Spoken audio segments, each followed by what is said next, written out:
Welcome to blessing today. ഈ ആഴ്ചയിലെ അവസാനത്തെ എപ്പിസോഡിലേക്ക് ലോകം എമ്പാടുമുള്ള എല്ലാവരെയും സ്വാഗതം ചെയ്യുന്നു. ഈ എപ്പിസോഡ് എല്ലാവർക്കും ഒരു വലിയ അനുഗ്രഹമായി മാറട്ടെ. ഇന്നത്തെ എപ്പിസോഡ് സ്പോൺസർ ചെയ്തിരിക്കുന്നത് പ്രശാന്ത് മോഹൻ.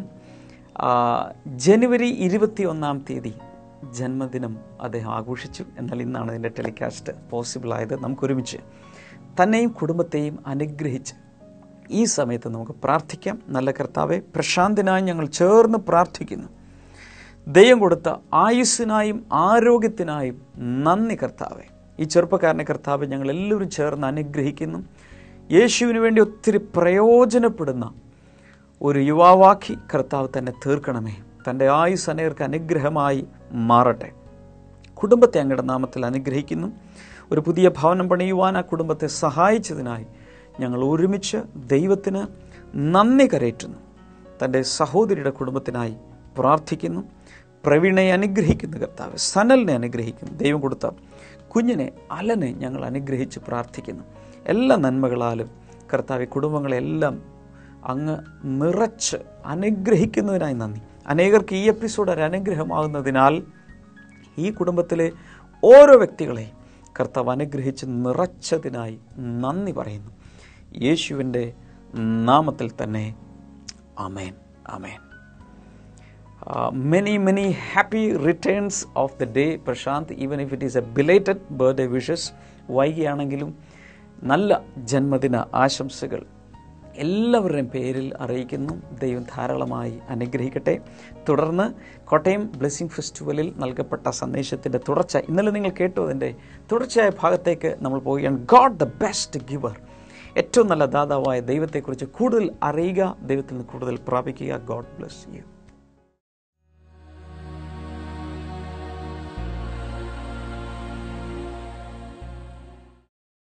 മത്തായി എഴുതിയ സുവിശേഷം 28-ാം അധ്യായം 20-ാമത്തെ വാക്യത്തിൽ കർത്താവ് ഇങ്ങനെ പറഞ്ഞു: ഇതാ ഞാൻ എല്ലായ്പ്പോഴും ലോകത്തിൻ്റെ അവസാനത്തോളം എല്ലാ നാളും ഞാൻ നിന്നോട് കൂടെ ഉണ്ട്.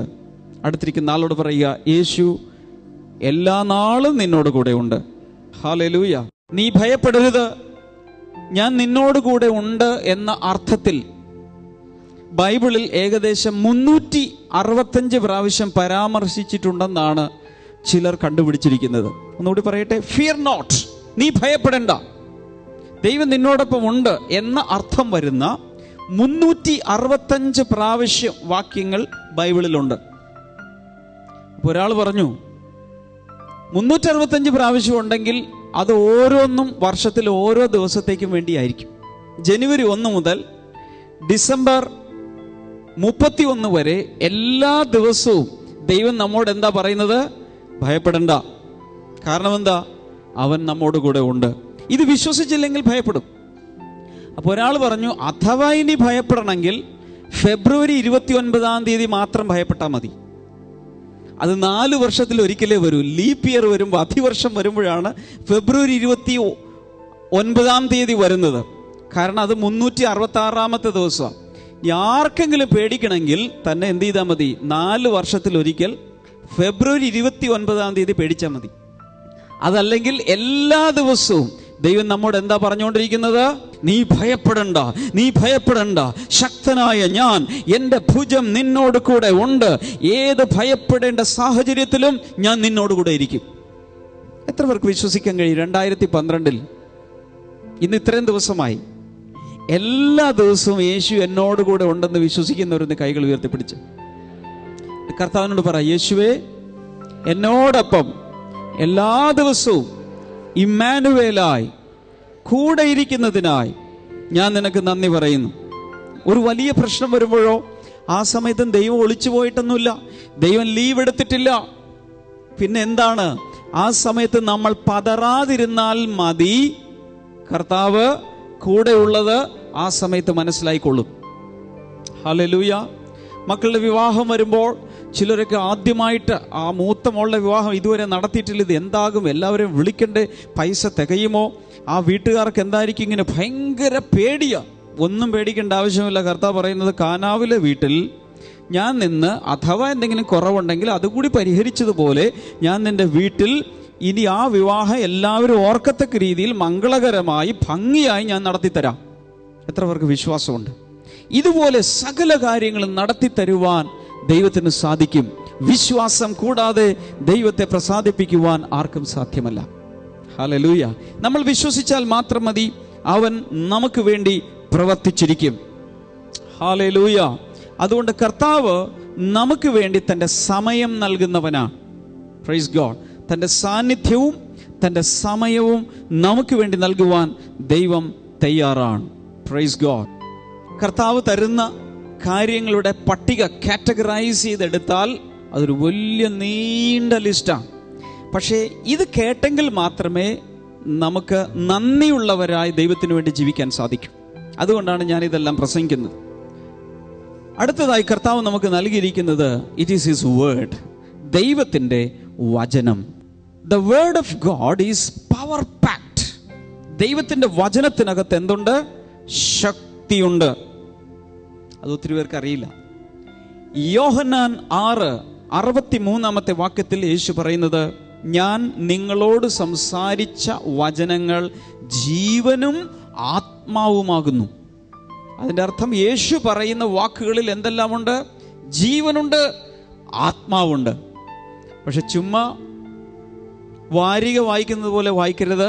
പ്രാർത്ഥനയോടുകൂടെ ദൈവഭയത്തോടുകൂടെ വായിച്ചാൽ അതിനകത്തുള്ള ജീവനും ആത്മാവും പുറത്തേക്ക് ചാടി വരും. അത് നമ്മെ ബലപ്പെടുത്തും. ബൈബിൾ വായിക്കുമ്പോൾ അകത്തേക്കൊരു വലിയൊരു ധൈര്യം വന്ന് കയറുന്നത് ആർക്കെങ്കിലും അനുഭവം ഉണ്ടായിട്ടുണ്ടോ? ഭയങ്കര മൂഡ് ഓഫായി നിരാശപ്പെട്ടായിരിക്കും നമ്മളിരിക്കുന്നത്. എന്നാൽ ബൈബിൾ എടുത്ത് വായിക്കുന്ന സമയത്ത് എന്ത് സംഭവിക്കും? അകത്തേക്ക് ഭയങ്കരമായ ഒരു ധൈര്യവും പ്രത്യാശയും, ഇതിനെനിക്ക് അതിജീവിക്കാൻ സാധിക്കും, ദൈവം കാര്യം നോക്കിക്കോളും എന്നുള്ളൊരു വിശ്വാസം നമ്മുടെ അകത്ത് വന്നുകൊണ്ടിരിക്കും. ഹല്ലേലൂയ. ഒരു കാര്യം നമ്മൾ ഓർക്കേണ്ടത്, ദൈവത്തിൻ്റെ വചനം ദൈവം തന്നെയാണ്. കാരണം ദൈവം അതിനോട് ചേർന്ന് നിൽക്കുന്നുണ്ട്, നമുക്ക് വേണ്ടി പ്രവർത്തിക്കുവാൻ വേണ്ടി നിൽക്കുന്നുണ്ട്. അടുത്തതായി ദൈവം നമുക്ക് നൽകുന്നത് ഹിസ് പ്രോമിസസ്, ദൈവത്തിൻ്റെ വാഗ്ദത്തങ്ങൾ. ദൈവത്തിൻ്റെ വചനമാകുന്ന ബൈബിളിൽ എത്ര വാഗ്ദത്തങ്ങൾ ഉണ്ടെന്ന് നോക്കിയാൽ എനിക്ക് തോന്നുന്നത് എണ്ണാൻ സാധ്യമല്ല. പല വചനങ്ങളിലും ഒളിഞ്ഞും തെളിഞ്ഞും നിരവധി വാഗ്ദത്തങ്ങൾ ദൈവം നമുക്ക് നൽകിയിട്ടുണ്ട്. ഒരു ബൈബിളുമായിട്ട് ഒരാൾ പോകുമ്പോൾ ഓർക്കേണ്ടത്, ഒരാൾ ബൈബിള് പിടിച്ചുകൊണ്ട് പോവുകയാണ്. അതിനെ എന്തിനോട് ചിത്രീകരിക്കാം? ഒരു വലിയ കുട്ട നിറയെ മുട്ടകളുമായി പോകുന്നൊരു വ്യക്തിയെ പോലെയാണ്. ഒരു ബാസ്ക്കറ്റ് നിറയെ മുട്ടയും ചുമന്നുകൊണ്ട് പോകുന്നു. മുട്ടയാണ് ചുവന്നുകൊണ്ട് പോകുന്നതെങ്കിലും ഈ മുട്ടകൾ അടവെച്ചാൽ നാളുകളിൽ അതിൽ നിന്നും ചിലത് ചിറകുമായി പുറത്തേക്ക് വരും, ചില പക്ഷിക്കുഞ്ഞുങ്ങൾ പുറത്തേക്ക് വരും. ശരിയാണോ? അതിൻ്റെ അർത്ഥം ഈ മുട്ടകളിൽ ഓരോന്നിലും ചിലത് ജീവനോടെ ഇരിപ്പുണ്ട്. അതിന് വേണ്ട ചൂട് കൊടുത്താൽ, അതിന് വേണ്ട സമയം കൊടുത്താൽ അതിൽ നിന്നും അതെല്ലാം പുറത്തേക്ക് വിരിഞ്ഞു വരും, മുട്ടകൾ വിരിഞ്ഞു വരും. ഇതുപോലെ ദൈവത്തിൻ്റെ വചനത്തിനകത്ത് ഒത്തിരി വാഗ്ദത്തങ്ങളുണ്ട്. വാഗ്ദത്തങ്ങൾ ഓരോന്നും വിരിഞ്ഞ് നിറവേറും. അതുകൊണ്ട് ഒത്തിരി പേർക്ക് അറിഞ്ഞുകൂടാ. ബൈബിളുമായിട്ട് അങ്ങോട്ടും ഇങ്ങോട്ടും നടക്കും. അതിനകത്ത് നിനക്കുള്ള വാഗ്ദത്തങ്ങളുണ്ട്. നിന്റെ ജീവിതത്തിൽ ദൈവം നൽകാൻ പോകുന്ന അനുഗ്രഹങ്ങൾ അതിൽ എഴുതി വെച്ചിട്ടുണ്ട്. അത് വായിക്കണം, വിശ്വസിക്കണം. വിശ്വസിച്ചുകൊണ്ട് നടക്കുകയാണെങ്കിൽ അതിനടവെച്ചാൽ എന്ത് സംഭവിക്കും? അനുഗ്രഹങ്ങൾ ഓരോന്നും വന്നുകൊണ്ടേയിരിക്കും. ചിലർ എന്നോട് വന്ന് പറഞ്ഞിട്ടുള്ളൊരു പരാതിയാണ്, ബ്രദർ, ഇത്ര വർഷമായി ഞാൻ വിശ്വാസത്തിൽ വന്നിട്ട്, എന്നാൽ ഇതുവരെ എൻ്റെ ജീവിതത്തിൽ ഒരു പുരോഗതിയില്ല, ഒരു വിടുതലില്ല, എനിക്കൊരു ഉയർച്ചയില്ല. അങ്ങനെ പറയുന്ന ഒത്തിരി പേരെ ഞാൻ കണ്ടിട്ടുണ്ട്. കുഴപ്പം എവിടെയാണെന്നറിയാമോ? ബൈബിളിനല്ല കുഴപ്പം, കൂട്ടായ്മക്കല്ല കുഴപ്പം, കുഴപ്പം നമുക്കാ.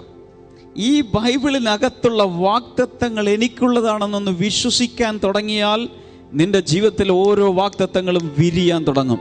മുട്ടകൾ വിരിഞ്ഞ് കുഞ്ഞുങ്ങൾ പുറത്തു വരുന്നത് പോലെ ദൈവിക അനുഗ്രഹങ്ങൾ നിന്റെ ജീവിതത്തിലേക്ക് പുറപ്പെട്ട് വന്നുകൊണ്ടിരിക്കും. എത്ര പേർ വിശ്വസിക്കുന്നു? 2012 ഞാനത് കാണാൻ പോകുകയാണ്. 2012 ഇതുവരെ ഞാൻ ചുമന്നുകൊണ്ട് നടന്നു, എന്നാൽ അടവച്ചിരിക്കുന്നതെല്ലാം മുട്ടകൾ വിരിഞ്ഞ് എൻ്റെ ജീവിതത്തിൽ ഏറ്റവും അനുഗ്രഹമായി മാറുന്ന വർഷമായി മാറും. വിശ്വസിക്കുന്നവർ മാത്രം കൈകൾ അടിക്കുക, അവർ ദൈവത്തെ സ്തുതിക്കുക. 2 പത്രോസ് 1-ാം അധ്യായം 4-ാമത്തെ വാക്യം കുറിച്ചു വെക്കുക. ആ വാക്യം വായിക്കുമ്പോൾ അതിമഹത്തായ വാഗ്ദത്തങ്ങൾ ദൈവം നമുക്ക് തന്നിരിക്കുകയാണെന്ന് അവിടെ പറഞ്ഞിട്ടുണ്ട്. ഈ വർഷം ദൈവത്തിൻ്റെ വാഗ്ദത്തങ്ങളിൽ വിശ്വസിക്കാമോ? ഈ വർഷം അവസാനിക്കുമ്പോൾ ജീവിതത്തിൻ്റെ അവസ്ഥ ഇതുപോലെ ആയിരിക്കുകയില്ല. എത്ര പേർ ഹല്ലേലൂയ പറയും? ഹല്ലേലൂയ. രണ്ട് കാര്യങ്ങൾ കൂടെ പറയാൻ ആഗ്രഹിക്കുന്നു. യേശു നമുക്ക് നൽകുന്നതിൽ, യേശു തൻ്റെ ശരീരം നമുക്ക് നൽകി. Jesus gave his body to us. കർത്താവ് തൻ്റെ ശരീരം നമുക്ക് നൽകി. കാരണം പെസഹ രാത്രിയിൽ തൻ്റെ ശിഷ്യന്മാരുമായി അത്താഴത്തിനിരിക്കുമ്പോൾ യേശു പറഞ്ഞത്, ഇത് നിങ്ങൾക്ക് വേണ്ടിയുള്ള എൻ്റെ ശരീരമാകുന്നു. യേശുവിൻ്റെ ശരീരം, മാംസരക്തങ്ങൾ അവൻ നമുക്ക് വേണ്ടി തന്നു. അടുത്തതായി യേശു പറഞ്ഞു, ഇതാ എൻ്റെ രക്തം ഞാൻ നിങ്ങൾക്കായി നൽകുന്നു. യേശു തൻ്റെ ശരീരവും തൻ്റെ രക്തവും നമുക്ക് നൽകി, അഥവാ തൻ്റെ ജീവൻ നമുക്ക് നൽകി. യോഹന്നാൻ 15:13 വാക്യത്തിൽ നമ്മൾ വായിക്കുന്നത്, സ്നേഹിതന്മാർക്ക് വേണ്ടി തൻ്റെ ജീവൻ നൽകുന്നതിനേക്കാൾ വലിയ സ്നേഹം ആർക്കുമില്ല. അതിൻ്റെ അർത്ഥം, ഒരാൾ വേറൊരാളെ സ്നേഹിച്ചാൽ ഏറ്റവും വലുതായി കൊടുക്കാൻ സാധിക്കുന്നത് പ്രോപ്പർട്ടി അല്ല, കാറല്ല, വീടല്ല, പിന്നെന്താ കൊടുക്കാൻ സാധിക്കുന്നത്? തൻ്റെ ജീവനാണ്. ആ ജീവൻ, തൻ്റെ സ്വന്തം ജീവൻ യേശു നമുക്ക് വേണ്ടി തന്നു. അങ്ങനെയാണ് യേശു നമ്മെ സ്നേഹിച്ചത്. സോ യേശു നമുക്ക് തൻ്റെ ശരീരത്തെ തന്നു, തൻ്റെ രക്തം തന്നു, തനിക്കുള്ളതെല്ലാം അവൻ നമുക്ക് തന്നു. പ്രത്യേകിച്ച് നമ്മൾ ഓർക്കേണ്ടത്, യേശുവിൻ്റെ രക്തം നമുക്ക് തന്നു എന്ന് പറയുമ്പോൾ വെളിപ്പാട് പുസ്തകം 12:11 നമ്മൾ വായിക്കുന്നതനുസരിച്ച് ഈ യേശുവിൻ്റെ രക്തമാണ് ഇന്ന് നമ്മുടെ ജീവിതത്തിൽ ഒരു വലിയ ആയുധമായി മാറിയിരിക്കുന്നത്. ഹല്ലേലൂയ. കാരണം അവിടെ വായിക്കുന്നത്, അവർ ദുഷ്ടനെ അഥവാ സാത്താനെ കുഞ്ഞാടിൻ്റെ രക്തം ഹേതുവായും തൻ്റെ സാക്ഷ്യവചനത്താലും ജയിച്ചു. യേശുവിൻ്റെ രക്തം നമ്മുടെ ആയുധമാണ്. അടുത്തിരിക്കുന്ന ആളോട് പറയുക, യേശുവിൻ്റെ രക്തം നമ്മുടെ ആയുധമാണ്. ഞാൻ ഇനി പറയുന്നത് ശ്രദ്ധിച്ചു കേൾക്കുക. വീട്ടിൽ ഒറ്റയ്ക്കിരിക്കുമ്പോൾ, വീട്ടിൽ രാത്രിയിലിരിക്കുമ്പോഴൊക്കെ ചില സമയത്തൊരു ഭയം വരും പലരുടെ അകത്തേക്ക്. ഭയങ്കര വിശ്വാസികളുടെ അകത്തും ഭയം വരാറുണ്ട്. ഭയങ്കര ഒരു പേടി, ഏതോ പൈശാചിക ശക്തികൾ അടുത്തു വരുന്നത് പോലെ, ഏതോ ദുഷ്ടാത്മാക്കൾ പോരാടുന്നത് പോലെ ഒക്കെയുള്ളൊരു ഭീതി വരികയാണെങ്കിൽ ആ സമയത്ത് ഒരു വലിയ അരിവാള് അല്ലെങ്കിൽ ഒരു വലിയൊരു വാക്കത്തി എടുത്തുകൊണ്ടൊന്ന് കിടക്കയുടെ അടിയിൽ വെച്ചല്ല കിടന്നുറങ്ങേണ്ടത്. അതല്ല ആയുധം. ആയുധം യേശുവിൻ്റെ രക്തമാണ്. കേട്ടില്ലെന്ന് തോന്നുന്നല്ല. ഒത്തിരി പേരും അങ്ങനെ ഇരുമ്പിൻ്റെ ഒരു വലിയൊരു വടി അല്ലെങ്കിൽ ബൈബിള് തന്നെ തലയുടെ അടിയിലോട്ട് വെക്കുക, ഇങ്ങനെയൊക്കെ പലരും കിടന്നുറങ്ങുന്നത്. നല്ല പുള്ളികളൊക്കെ അങ്ങനെയുള്ള ധൈര്യശാലികൾ ഇതിനകത്തുണ്ട്. ബൈബിൾ വ്യക്തമായി പഠിക്കണം. ബൈബിൾ പറയുന്നു, വെളിപ്പാട് പുസ്തകം 12:11, ഏതെങ്കിലും പൈശാചിക ശക്തികൾ അഥവാ നിനക്കെതിരെ യുദ്ധത്തിന് വന്നാൽ എന്താ കയ്യിലെടുക്കേണ്ടത്? യേശുവിൻ്റെ രക്തം. കാരണം ബൈബിൾ പറയുന്നു, അവർ അവനെ കുഞ്ഞാടിൻ്റെ രക്തം ഹേതുവായി ജയിച്ചു. അതെങ്ങനെയാ ചെയ്യുന്നത്? വാ കൊണ്ട് പറയണം, കർത്താവായ യേശുവിൻ്റെ രക്തത്താൽ ഞാൻ നിന്നോട് എതിരിടുന്നു, ഈ മുറി വിട്ടുപോ. അടുത്ത നിമിഷം പുള്ളി വെക്കേറ്റ് ചെയ്തിരിക്കും.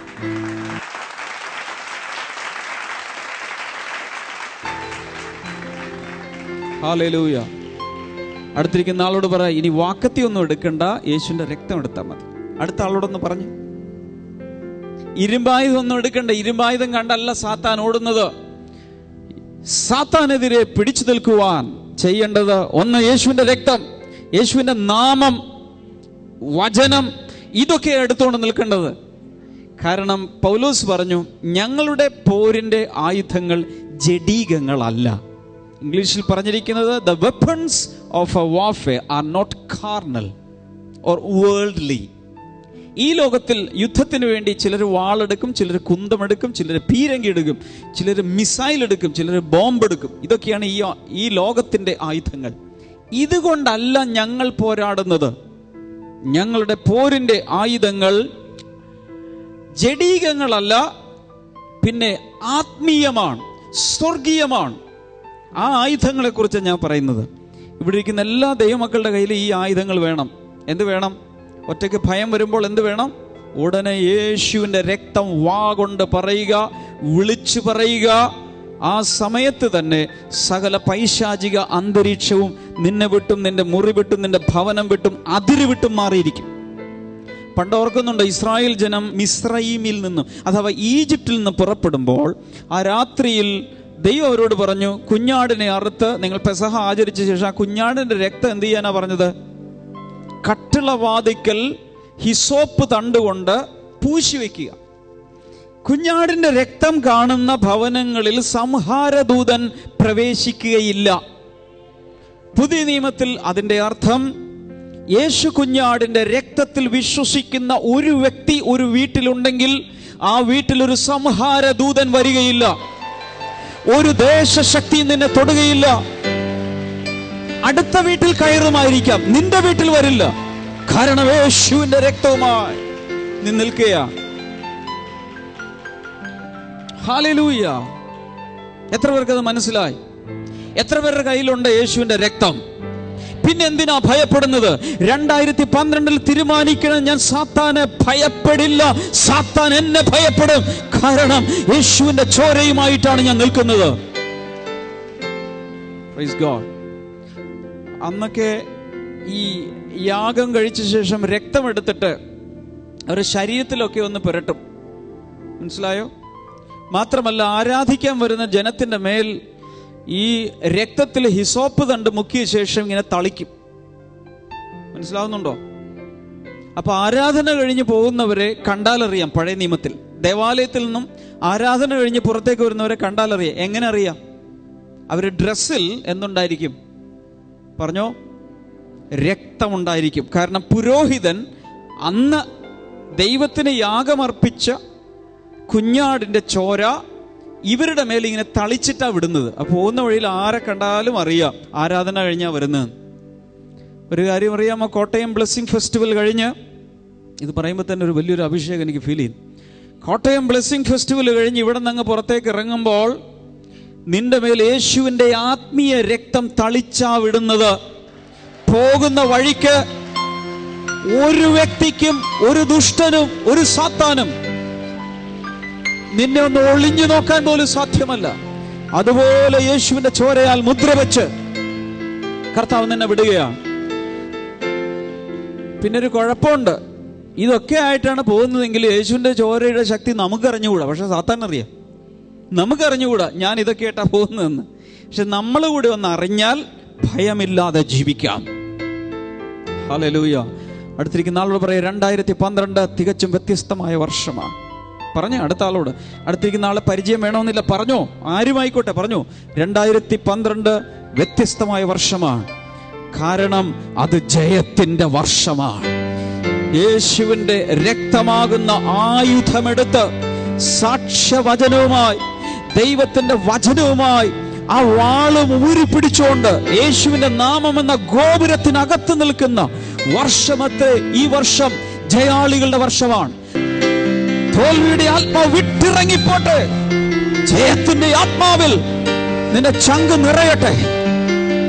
കരങ്ങളടിച്ച് ആത്മാഭിഷേകത്തിൽ ഒന്ന് ആരാധിച്ച്.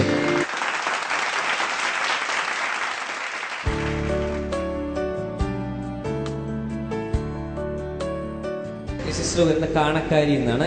പേര് ഗീത. കോട്ടയം തന്നെയാണോ? കോട്ടയം തലയിലപ്പറമ്പിന് പോകുന്ന വഴിക്കാണ്. ഓക്കെ. ഈ ആൻറ്റി 5 വർഷമായി കാലില് വെരിക്കോസ് വെയിൻ ആയിരുന്നു. വെരിക്കോസ് വെയിൻ ആയിട്ട് വെയിറ്റ് എടുക്കാൻ പാടില്ല, അങ്ങനെ ഒത്തിരി പ്രയാസപ്പെട്ടിരുന്നു.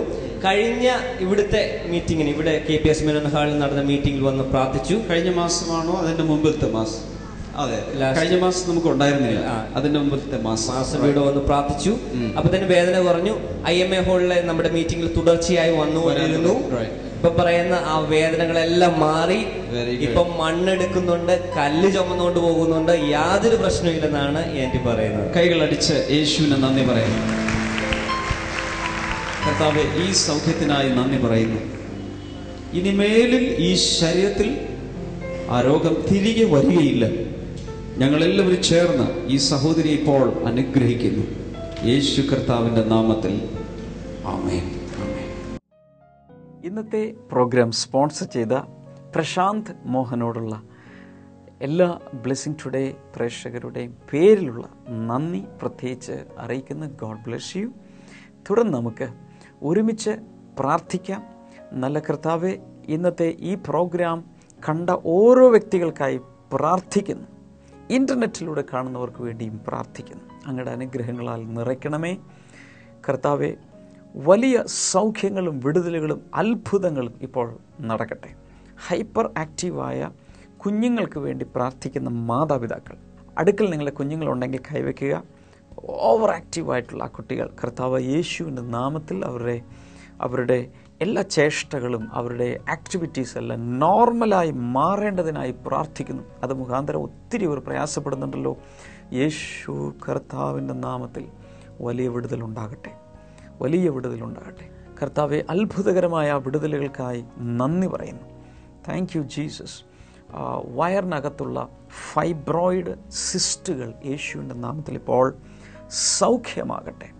പല സ്ഥലങ്ങളിൽ വലിയ ആപ്സിസ് പോലെ, വലിയ വലിയ വ്രണങ്ങൾ പോലെ, കുരു വന്ന് വലിയ വ്രണങ്ങളായി ശരീരത്തിൻ്റെ പല ഭാഗങ്ങൾ വരുന്ന വ്യക്തികളെ കർത്താവ് യേശുവിൻ്റെ നാമത്തിൽ അവർ സൗഖ്യമാകട്ടെ. അതുകൂടാതെ ഞാനിപ്പോൾ പ്രാർത്ഥിക്കുന്ന കർത്താവെ, വലിയ വിടുതലുകൾ ശരീരത്തിൻ്റെ പല ഭാഗങ്ങളിൽ ഇപ്പോൾ നടക്കട്ടെ. In the name of Jesus അത് സംഭവിക്കട്ടെ. Thank you Lord. അതുപോലെ സ്കിന്നിൽ ഇങ്ങനെ വല്ലാതെ ചുളിവുകൾ വരികയും നിറവ്യത്യാസം വരികയും ചെയ്യുന്ന, പ്രായമായിട്ടുള്ള കാര്യമല്ല, അല്ലാതെ തന്നെ സ്കിന്നിൽ എന്തൊരു പ്രത്യേക രീതിയിൽ ഒരു ചുളിവുകൾ വരികയും നിറം മാറുകയും ചെയ്യുന്ന ഒരു വ്യക്തിയെ കർത്താവ് ഇപ്പോൾ സൗഖ്യമാക്കുന്നു. യേശുവിൻ്റെ നാമത്തിൽ അത് സംഭവിക്കട്ടെ. ജോയിൻ്റ് പെയിൻ യേശുവിൻ നാമത്തിൽ മാറട്ടെ. അതുപോലെ ആക്സിഡൻറ്റ് ഉണ്ടായി അതിനുശേഷം ഇതുവരെ ബോഡി റിക്കവർ ചെയ്യാത്ത വ്യക്തികൾ കർത്താവ് യേശുവിൻ്റെ നാമത്തിൽ അങ്ങനെയുള്ളവർ ഇപ്പോൾ റിക്കവർ ചെയ്യട്ടെ, വിടുതലുണ്ടാകട്ടെ. Thank you father, in the mighty name of Jesus അത് സംഭവിക്കട്ടെ. Worship you Lord, worship you Lord. Thank you Lord. അതുപോലെ ലങ്സിൻ്റെ ഒരു ഭാഗം മുറിച്ച് കളയണമെന്ന് പറഞ്ഞിരിക്കുന്നു. അങ്ങനെയുള്ളൊരു വ്യക്തിയെ കർത്താവ് സൗഖ്യമാക്കുന്ന അത്ഭുതകരമായി ആ മുറിച്ച് കളയാതെ തന്നെ ഒരു വിടുതൽ അവിടെ ഉണ്ടാകട്ടെ. ഉണങ്ങാത്ത മുറിവുകൾ ശരീരത്തിൽ എവിടെയായാലും, ഷുഗർ നിമിത്തം ഉണങ്ങാത്ത മുറിവുകൾ യേശുവിൻ്റെ നാമത്തിൽ ഉണങ്ങട്ടെ. വലിയ വിടുതൽ ഉണ്ടാകട്ടെ. പല സ്ഥലങ്ങളിലെ ട്യൂമറുകൾ, മുഴകൾ യേശുവിൻ്റെ നാമത്തിൽ അപ്രത്യക്ഷമാകട്ടെ, സൗഖ്യമാകട്ടെ. In the name of Jesus. Thank you Lord. ശരീരത്തിലെ പല കൗണ്ടുകളും അബ്നോർമലായിരിക്കുന്ന വ്യക്തികൾ യേശുവിൻ്റെ നാമത്തിൽ ഇപ്പോൾ സൗഖ്യമാകാൻ തുടങ്ങട്ടെ. മാരക രോഗങ്ങൾ മാറിപ്പോകട്ടെ, ചെറിയ രോഗങ്ങൾ മാറട്ടെ, ചെറുതും വലുതുമായ രോഗങ്ങൾ യേശുവിൻ്റെ നാമത്തിൽ മാറിപ്പോകട്ടെ. പൂർണ്ണ വിടുതലുകൾക്കായി കർത്താവെ നന്ദി പറയുന്നു. Thank you Holy Spirit. We worship you, we worship you. മാനസിക രോഗങ്ങൾ സൗഖ്യമാകട്ടെ. സാമ്പത്തിക ബുദ്ധിമുട്ടുകളുള്ള കുടുംബങ്ങൾക്കായി ഈ സമയത്ത് പ്രാർത്ഥിക്കുന്നു. കർത്താവെ, അവർക്ക് വരുമാന മാർഗങ്ങൾ തുറന്നു വരട്ടെ, കടം മാറിപ്പോകട്ടെ. ശരിയായ രീതിയിൽ പണം കൈകാര്യം ചെയ്യാൻ ഓരോ വ്യക്തികളെയും അങ്ങ് സഹായിക്കുന്നതിനായി നന്ദി പറയുന്നു. Thank you Lord. എല്ലാ നിലകളിലും കർത്താവ് അങ്ങനെ ചെയ്യുന്നതിനായി നന്ദി. ചില വ്യക്തികൾ പ്രാർത്ഥിക്കുന്ന വചനം കൂടുതൽ മനസ്സിലാക്കാനും പഠിക്കാനും ഒരാഗ്രഹമുണ്ട്. കർത്താവെ, അങ്ങനെയുള്ളവർക്കായും പ്രാർത്ഥിക്കുന്നു. ദൈവം കൃപ കൊടുക്കണമേ. കർത്താവെ, പിരിയുവാൻ വേണ്ടി പ്ലാൻ ചെയ്യുന്ന കുടുംബങ്ങൾ ഒരുമിച്ച് വരട്ടെ, ഒരുമിച്ച് തന്നെ ജീവിക്കട്ടെ. കർത്താവെ, ഡിവോഴ്സുകൾ നടക്കാതെ കർത്താവ് കുടുംബങ്ങളെ ഒരുമിച്ച് അങ്ങ് ചേർത്ത് നിർത്തണമേ എന്ന് ദൈവത്തോട് പ്രാർത്ഥിക്കുന്നു. എല്ലാ പ്രാർത്ഥനകളും കർത്താവ് കേട്ടതിനായി നന്ദി പറയുന്നു. യേശുവിൻ്റെ നാമത്തിൽ തന്നെ ആമേൻ, ആമേൻ. ഈ ഓരോ ആഴ്ചയിലും നടക്കുന്ന ബ്ലെസ്സിംഗ് ഫെസ്റ്റിവലുകളിൽ ദയവായി വന്ന് സംബന്ധിക്കുക. സ്ക്രീനിൽ അതിൻ്റെ വിശദ വിവരങ്ങൾ എഴുതി കാണിക്കുമ്പോൾ വ്യക്തമായി നോക്കി മനസ്സിലാക്കി വരിക. അടുത്ത ആഴ്ചയിൽ ആൻഡമാൻ നിക്കോബാർ ഐലൻഡിൽ പോർട്ട് ബ്ലെയറിലാണ് നമ്മുടെ മീറ്റിംഗ് നടക്കുന്നത്. വെള്ളി, ശനി, ഞായർ 3 ദിവസങ്ങളിൽ ആൻഡമാൻ നിക്കോബാർ ദ്വീപ സമൂഹങ്ങളിലുള്ള എല്ലാവർക്കും വന്ന് സംബന്ധിക്കാവുന്ന ഒരു സുവർണ അവസരമാണ്. ഇപ്പോഴേ ഒരുങ്ങുക, പ്രാർത്ഥിക്കുക, തുടർന്നുള്ള പ്രോഗ്രാമുകൾ കാണുക. അടുത്ത ആഴ്ചയിൽ തിങ്കളാഴ്ച നമുക്ക് വീണ്ടും കാണാം. God bless U.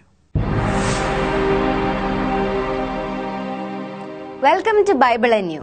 ചോദ്യം ഇതാണ്: വെള്ളിയും പൊന്നും എനിക്കില്ല എന്ന് പറഞ്ഞതാര്? ഞാൻ ഒരിക്കൽ കൂടി പറയാം. വെള്ളിയും പൊന്നും എനിക്കില്ല എന്ന് പറഞ്ഞത് ആര്? ഓപ്ഷൻസ്: എ പത്രോസ്, ബി പൗലോസ്, സി സ്തെഫാനോസ്, ഡി യാക്കോബ്. ഞാൻ ഒരിക്കൽ കൂടി പറയാം. വെള്ളിയും പൊന്നും എനിക്കില്ല എന്ന് പറഞ്ഞത് ആര്? ഓപ്ഷൻസ്: എ പത്രോസ്, ബി പൗലോസ്, സി സ്തെഫാനോസ്, ഡി യാക്കോബ്. ഈ ചോദ്യത്തിന് ഉത്തരം അറിയാമെങ്കിൽ എത്രയും പെട്ടെന്ന് SMS ചെയ്യുക. നിങ്ങളുടെ ഉത്തരങ്ങൾ 99589959 എന്ന നമ്പറിലേക്ക് SMS ചെയ്യുക. SMS ചെയ്യേണ്ട format BT space option A, B, C or D. ശരി ഉത്തരം അയക്കുന്ന 5 പേർക്ക് ഞങ്ങൾ OM ബുക്സ് നൽകുന്ന നല്ല നല്ല സമ്മാനങ്ങൾ അയച്ചു തരുന്നതാണ്.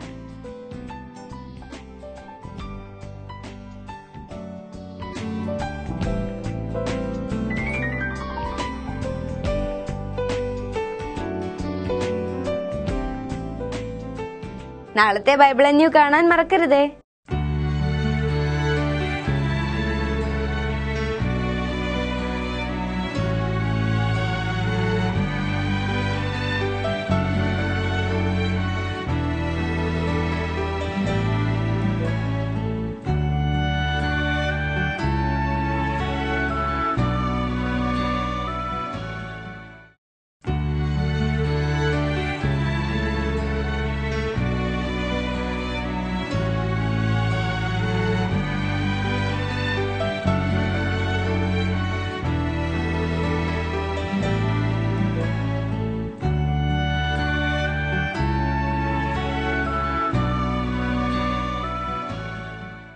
പ്രാർത്ഥനയ്ക്കും മറ്റ് വിവരങ്ങൾക്കുമായി ഇപ്പോൾ തന്നെ വിളിക്കുക 0484 4222 111 0484 4222 ഞങ്ങളുടെ വെബ്സൈറ്റുകൾ www.themasterministries.org, www.blessingtoday.tv, ഇമെയിൽ info@blessingtoday.tv. ഞങ്ങളുടെ address blessing today, post box number 2215, Edappally PO, Kerala, India 682024.